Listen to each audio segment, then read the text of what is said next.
Tonight, what we are witnessing is as painstaking as it is strategically decisive.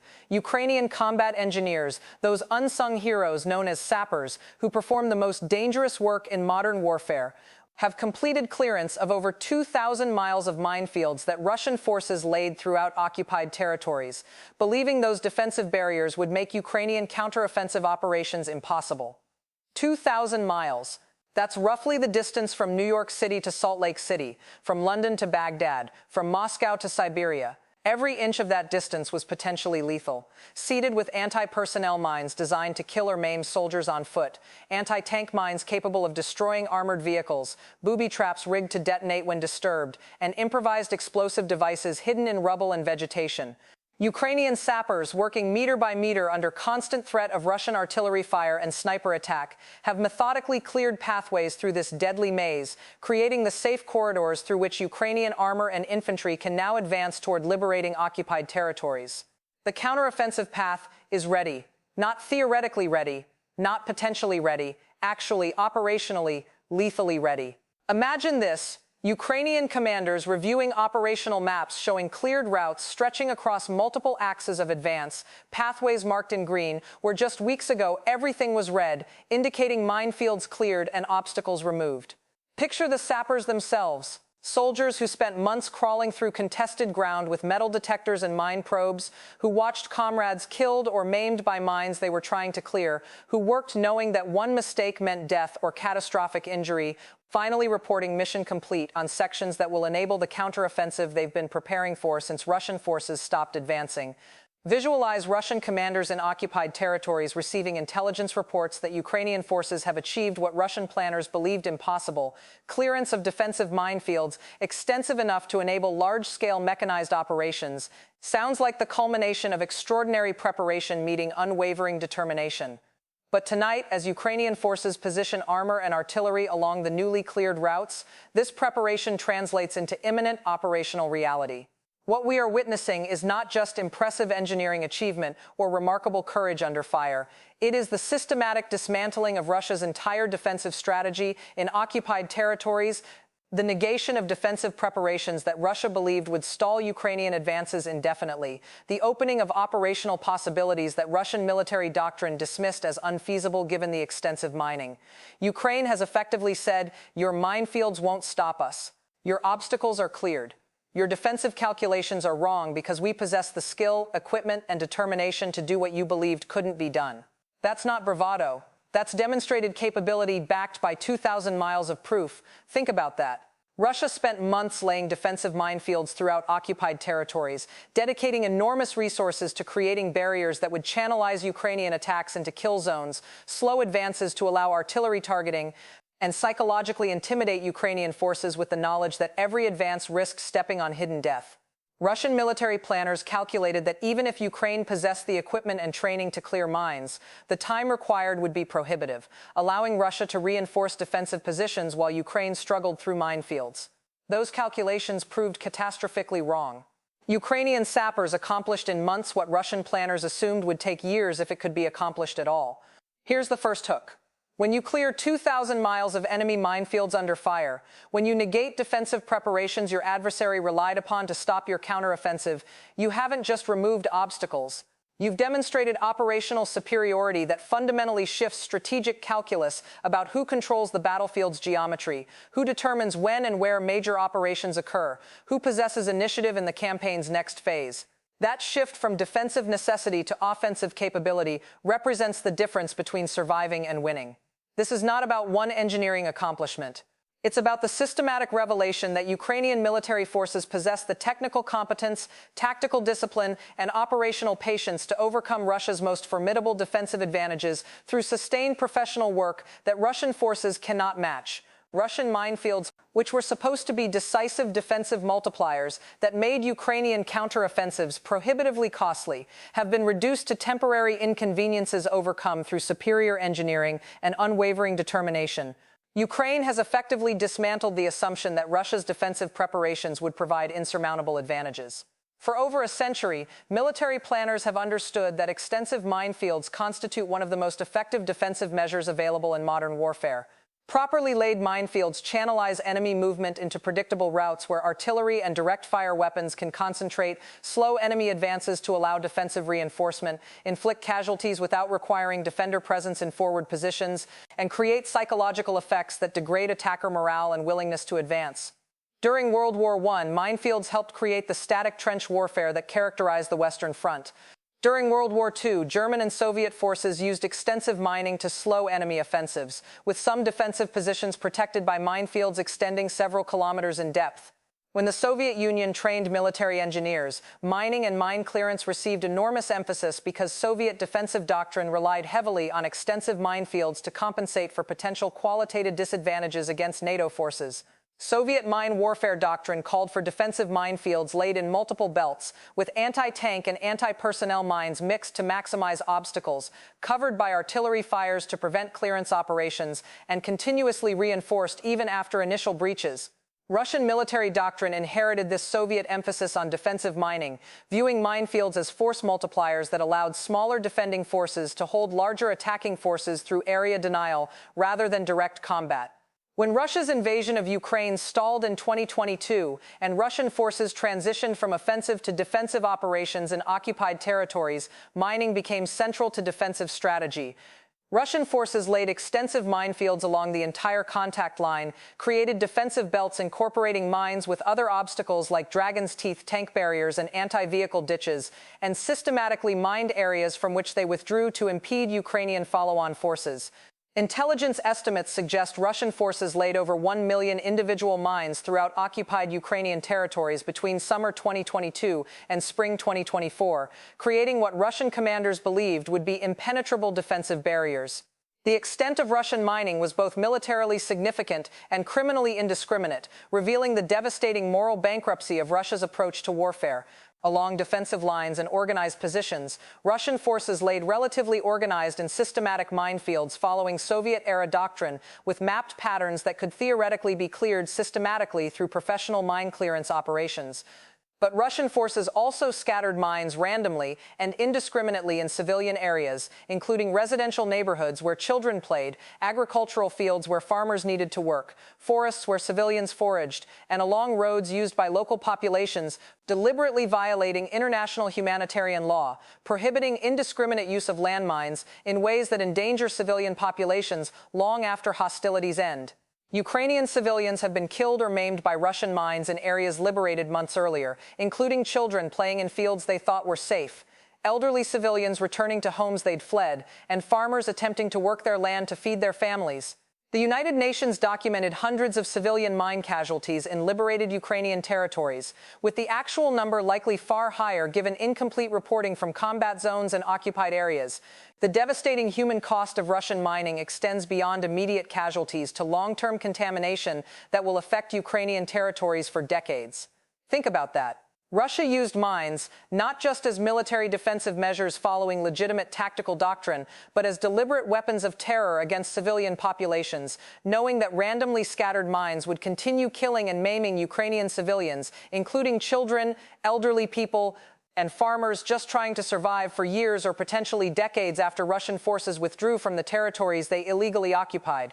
The indiscriminate mining represents clear war crimes under international humanitarian law that will eventually be prosecuted when justice is finally achieved. But in the meantime, Ukrainian sappers must painstakingly clear these deadly hazards to protect both military operations and civilian safety, accepting additional danger and workload because Russian forces deliberately chose to place Ukrainian civilian lives at risk long after any military necessity for mining had passed.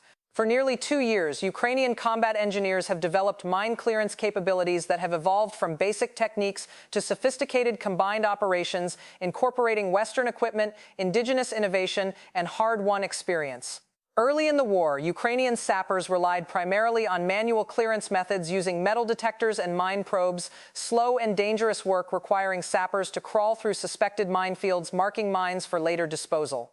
This manual clearance was necessary but agonizingly slow, with experienced teams clearing perhaps 100 meters of frontage per day under optimal conditions, which meant years would be required to clear defensive belts along the entire contact line.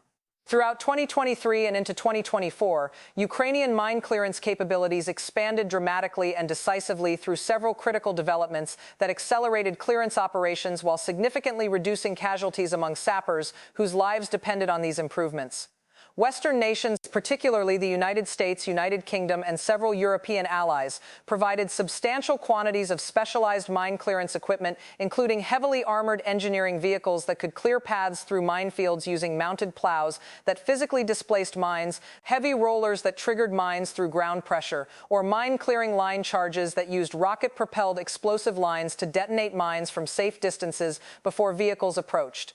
Ukrainian military engineers, demonstrating remarkable innovation under pressure, adapted commercial drone technology originally designed for photography and surveying to conduct detailed mine reconnaissance using drones equipped with ground-penetrating radar systems, multispectral sensors that could detect disturbed soil indicating recent mine placement, oil and thermal imaging that sometimes revealed mines through slight temperature differences in surrounding earth. Ukrainian forces developed genuinely innovative clearance techniques, including using remotely controlled robotic vehicles to deliberately trigger mines before manned vehicles entered cleared areas, creating improvised mine-clearing devices from available materials when specialized equipment was unavailable, and developing new tactical procedures that maximize safety while maintaining operational tempo necessary to meet counteroffensive timelines. Perhaps most significantly for long-term Ukrainian military capability, Ukrainian sappers developed remarkable operational skill and institutional knowledge through sustained operational experience under combat conditions that no training program in any military academy anywhere in the world could possibly replicate. Soldiers who began the war in February 2022 with only basic engineering knowledge and rudimentary mine awareness training became genuine world-class experts at identifying complex mine patterns through subtle surface indicators, recognizing disturbed soil and vegetation changes indicating recent mine placement by enemy forces, distinguishing anti-personnel mines from anti-tank mines by analyzing subtle surface indicators and tactical context, assessing which specific clearance methods would be most effective and safest in different terrain types and threat conditions, and developing intuitive understanding of how Russian forces thought about and employed mining based on patterns observed across hundreds of clearance operations. This hard-won expertise, earned through many months of dangerous work performed daily and terrible casualties among sapper units, who learned through both success and tragic failure, created a professional cadre of combat engineers whose technical competence and operational experience exceeded that of Russian counterparts who had trained extensively in peacetime exercises but lacked the sustained operational experience and real combat pressure that forges genuine expertise impossible to acquire through classroom instruction or peacetime training. The psychological dimension of mine clearance is perhaps the most demanding and haunting aspect of sapper operations that civilians can barely imagine. Every single step forward in a minefield carries immediate risk of death or catastrophic injury from unseen explosive devices buried just underfoot, hidden beneath innocent-looking earth or vegetation. Sappers must maintain absolute focus and technical discipline despite overwhelming fear, physical fatigue from hours of meticulous work, and the accumulated psychological trauma of watching comrades killed instantly or maimed horrifically by mines they were trying to clear. The mental strain of this work is extraordinarily intense and crushing. Imagine performing detailed technical tasks requiring perfect concentration and steady hands while knowing that any single mistake, any momentary lapse in attention, any miscalculation kills or maims you instantly, while simultaneously under periodic artillery fire from enemies who specifically target clearance operations precisely to prevent breaches of defensive minefields they spent months laying. Ukrainian sappers have demonstrated psychological resilience and moral courage that matches and perhaps exceeds their technical competence, despite horrific casualties in some clearance operations, despite the grinding psychological toll of dangerous work performed daily for months. Ukrainian combat engineers maintained operational effectiveness and continued mission accomplishment. This resilience reflects the existential motivation of soldiers fighting to liberate their homeland, the professionalism instilled through training and leadership, and the bonds between sappers who understand they depend completely on each other for survival in the most dangerous military specialty. Let's be honest. You cannot clear 2,000 miles of enemy minefields without accepting casualties, without experiencing setbacks when mines detonate, killing sappers, without facing psychological challenges that would break units lacking motivation and cohesion. Ukrainian sapper units suffered significant casualties during clearance operations, with exact numbers classified but certainly numbering in the hundreds of killed and wounded. Each casualty represented not just individual tragedy, but also loss of experienced personnel whose expertise was irreplaceable. Despite these costs, Ukrainian combat engineers continued operations, maintained morale, and accomplished the mission that Russian forces believed impossible. And yet, throughout the clearance operations spanning many months across multiple seasons and weather conditions, Russian forces attempted desperately to impede Ukrainian sappers through every means available to them. Artillery systematically targeted Ukrainian clearance operations whenever they were detected through observation or electronic surveillance, forcing sappers to work primarily at night or during periods when Russian observation was degraded by weather conditions like fog, rain, or limited visibility. Russian snipers, recognizing the critical importance of mine clearance to Ukrainian operational plans, specifically targeted sappers working in forward areas with orders to prioritize killing experienced combat engineers whose specialized skills made them irreplaceable and whose loss degraded Ukrainian clearance capabilities significantly. Russian forces periodically conducted small-scale raids and infiltration operations, attempting to disrupt clearance activities and destroy expensive specialized equipment. Most insidiously and frustratingly, Russian forces continued laying additional mines even in areas Ukrainian sappers had already cleared and marked as safe, forcing repeated and time-consuming clearance of the same ground and creating psychological warfare through the knowledge that cleared routes might be remined overnight. And yet, despite all these efforts and obstacles, Ukrainian sappers persevered and accomplished their mission. Here's the second hook. You can lay millions of mines, you can target clearance operations with artillery, you can attempt every defensive measure to prevent breaches of your minefields, but you cannot stop determined adversaries with superior training, better equipment, and existential motivation from systematically clearing pathways through your defenses. That's not just engineering triumph, that's the operational demonstration that defensive advantages only matter when the defender possesses competence and will equal to the attacker, and Russia possesses neither. Intelligence reports indicate the final weeks of clearance operations featured accelerating progress as Ukrainian sappers refined techniques, concentrated resources on priority axes, and benefited from degraded Russian defensive capabilities as artillery ammunition shortages limited Russian ability to interdict clearance operations. Ukrainian forces achieved clearance rates that exceeded initial planning estimates, opening more routes faster than Russian commanders anticipated. The psychological effect on Russian defensive forces was palpable. Intercepted communications revealed dismay among Russian units watching their carefully prepared defensive minefields breached, despite all efforts to prevent clearance. The cleared routes themselves represent remarkable engineering achievements worthy of detailed examination. Ukrainian sappers didn't just clear random paths through minefields, they created integrated route networks designed to support specific operational plans for the counteroffensive. Each cleared route was surveyed, marked with visible and infrared indicators, tested with specialized vehicles to confirm clearance effectiveness, and protected with measures to prevent Russian forces from remining the cleared paths. The routes vary in width depending on intended use: narrow paths for dismounted infantry, wider corridors for armored vehicles moving in column formation, and maximum width clearances for areas where Ukrainian forces will need to maneuver multiple vehicles simultaneously. What makes this clearance achievement even more extraordinary is the coordination required across multiple Ukrainian military branches and Western support.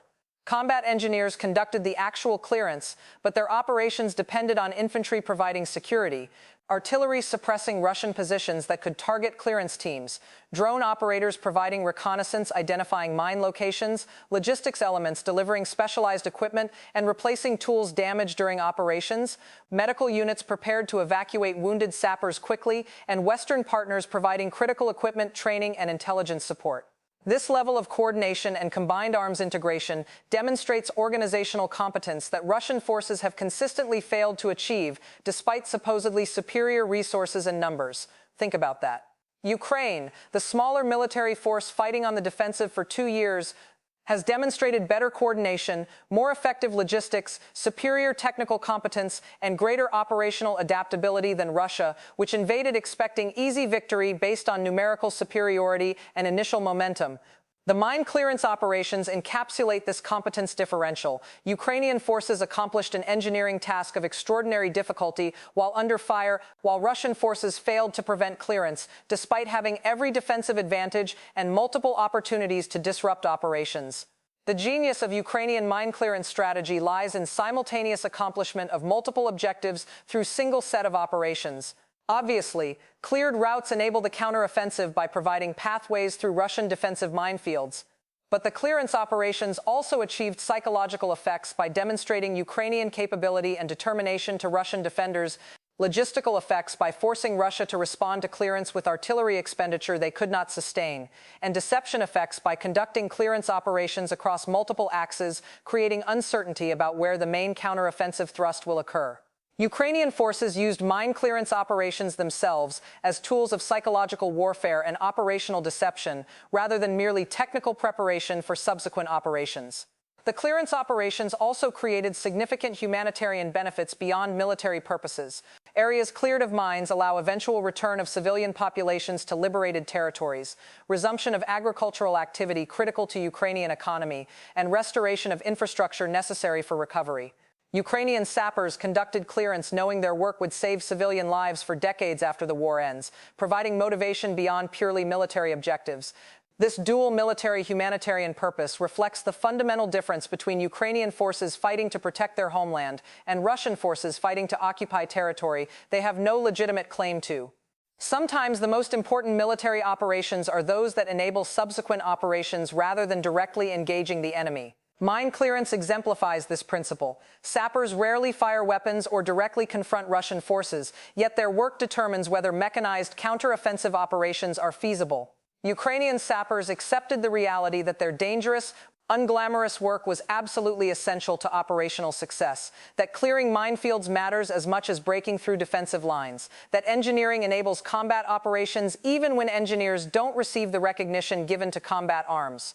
This professionalism and self-awareness distinguishes military forces that understand war's complexity from those that focus only on direct combat.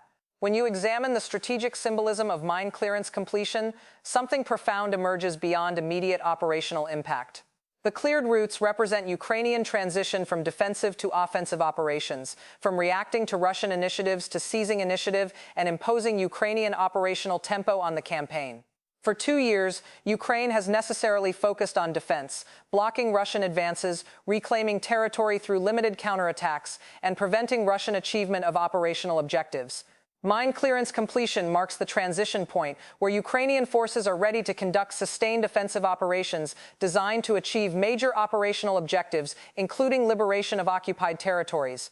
Here's the third hook. When your combat engineers complete clearance of 2,000 miles of enemy minefields and report counteroffensive routes ready, you haven't just removed obstacles. You've fundamentally shifted from surviving enemy invasion to destroying enemy occupation, from defensive necessity to offensive capability, from protecting what remains to reclaiming what was stolen. That transition from defense to offense represents the moment when invaded nations begin winning wars. The Ukrainians clearing these minefields understood they were preparing the ground literally for operations that would determine their nation's future. Each mine cleared, each route opened, each casualty accepted was investment in the counteroffensive that would liberate occupied territories and restore Ukrainian sovereignty. This understanding transformed dangerous engineering work into sacred mission with stakes extending far beyond immediate tactical concerns. Ukrainian sappers were not just clearing mines, they were clearing the pathway to victory. The symbolism extends to the mines themselves, which represent Russian attempts to permanently alter Ukrainian territory, to render land unusable by its rightful owners, to create lasting scars that would persist long after Russian forces withdrew. Clearing those mines represents restoration of Ukrainian sovereignty at the most fundamental level, reclaiming land meter by meter from contamination Russian forces deliberately inflicted. The physical act of mine clearance becomes symbolic act of national recovery, erasing Russian presence from Ukrainian soil through dangerous work performed by Ukrainian hands.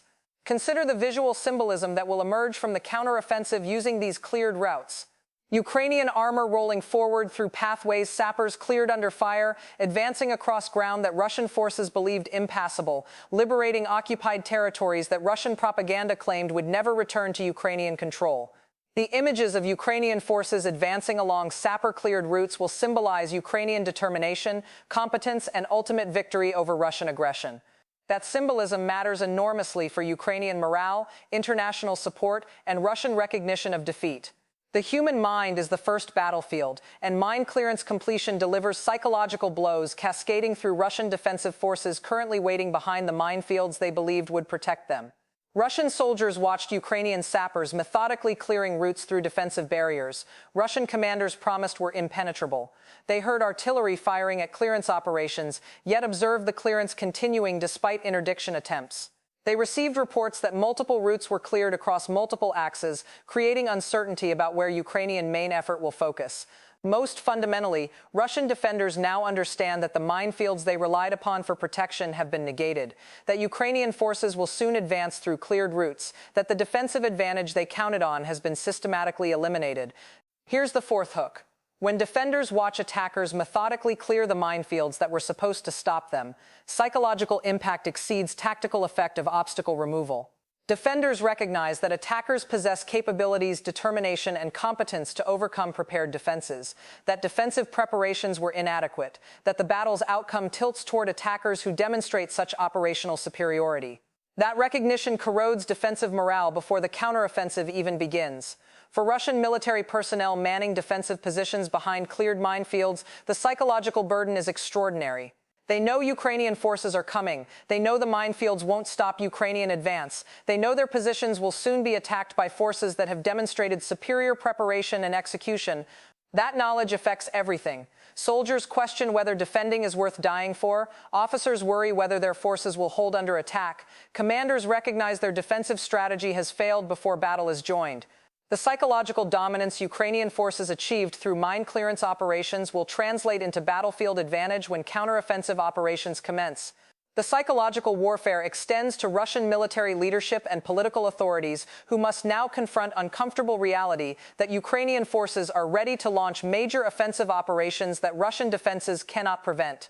Russian generals must explain to Putin why extensive mining didn't stop Ukrainian sappers, why artillery targeting of clearance operations proved ineffective, why defensive preparations costing enormous resources have been overcome by adversary Russian propaganda portrayed as incompetent and poorly equipped.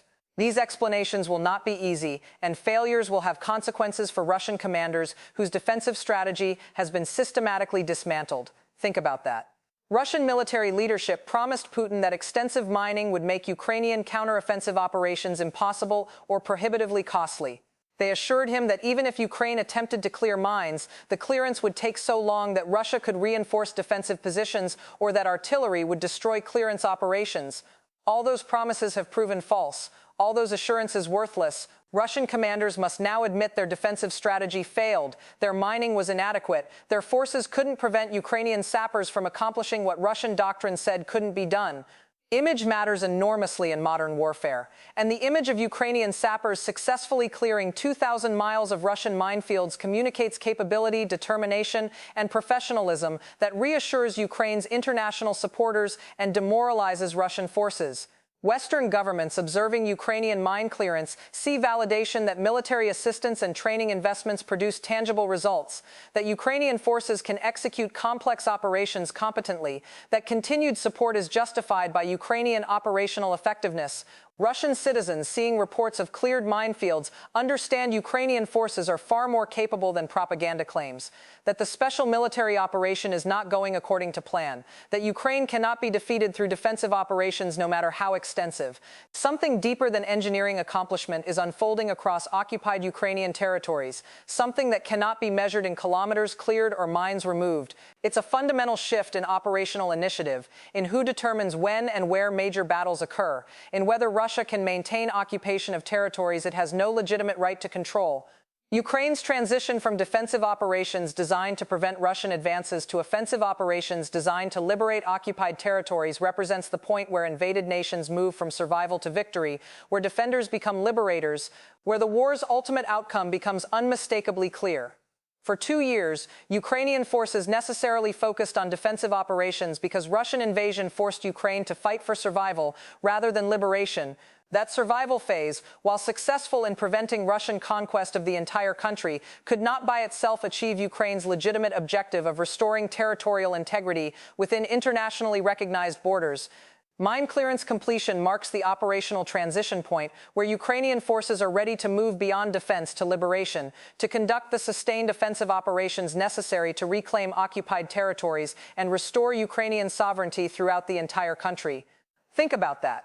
For the first time since Russian forces invaded in February 2022, Ukrainian military forces have completed operational preparations enabling large-scale counteroffensive operations designed to liberate extensive occupied territories rather than conduct limited defensive counterattacks. This represents the moment Ukrainian forces have been working toward since the dark early days when Russian armored columns approached Kiev and Ukraine's survival was uncertain. The cleared routes are the physical manifestation of Ukraine's journey from desperate defense to prepared offense, from survival to victory. Western responses to Ukrainian mine clearance completion have been carefully calibrated to support Ukrainian operations while managing escalation risks with Russia. NATO members have provided substantial mine clearance equipment, training, and intelligence support throughout the clearance operations. Public statements emphasize Ukraine's right to liberate occupied territories while avoiding specific operational details that might compromise Ukrainian plans. Private intelligence sharing presumably includes detailed information about Russian defensive positions beyond the cleared minefields, optimal attack axes, and Russian force dispositions that will inform Ukrainian operational planning. The implications extend beyond immediate counteroffensive preparations to broader strategic calculations about the war's trajectory.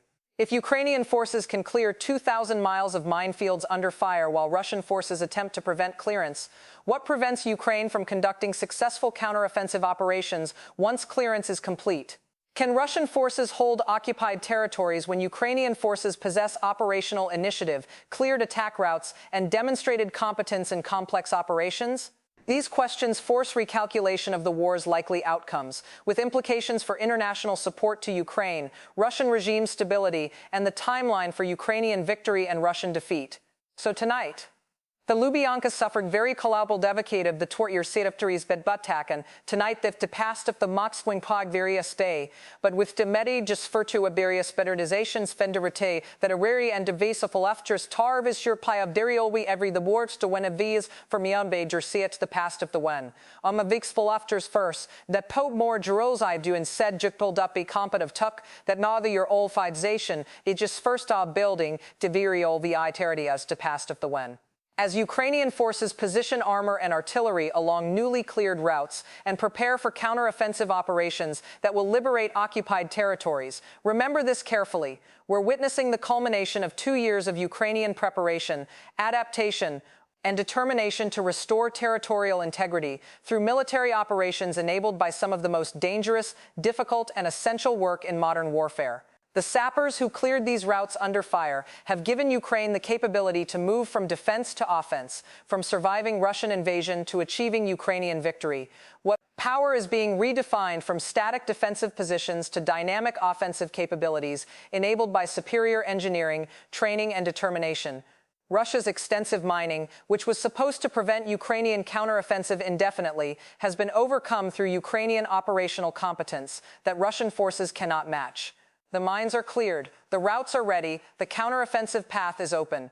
When historians examine this war, Ukrainian sappers' clearance of 2,000 miles of minefields will occupy special place as the operational achievement that enabled transition from defense to offense, that negated Russian defensive advantages through sustained professional work under fire, that demonstrated Ukrainian military competence exceeding anything Russian propaganda claimed was possible. The engineering triumph that received little public attention while ongoing has proven strategically decisive now that clearance is complete. You cannot maintain occupation when your defensive minefields are cleared and counteroffensive routes are ready.